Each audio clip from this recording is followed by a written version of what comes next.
Chers amis, tout le débat en France porte sur la situation financière dramatique du pays et les solutions à apporter. Dette, déficit, voici les mots-clés de la rentrée à l'approche d'un vote de confiance décisif au Parlement.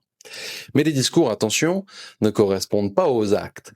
Quelle crédibilité a François Bayrou pour demander la confiance après 8 ans de macronisme nocif pour les finances de la France?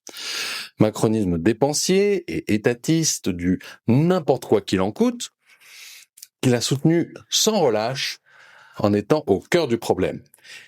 Et derrière, aucune réforme n'a été proposée, ni dans le budget, ni au cours des derniers mois, puisque le gouvernement en est encore à parler de supprimer 2 jours fériés et autres mesures punitives ou dérisoires, c'est selon. La priorité doit pourtant être la baisse radicale de la dépense publique. Et nous sommes aujourd'hui très loin, puisque le projet de budget 2026 peut être résumé en 2 chiffres, plus 29 milliards d'euros de hausse des dépenses publiques et plus 14 milliards de hausse des prélèvements obligatoires. La priorité doit au même moment être de recentrer l'État sur ses fonctions essentielles, c'est-à-dire en supprimant toutes les dépenses inutiles. Elles sont nombreuses. Et en redonnant de la liberté, évidemment, des réductions d'impôts aux acteurs économiques.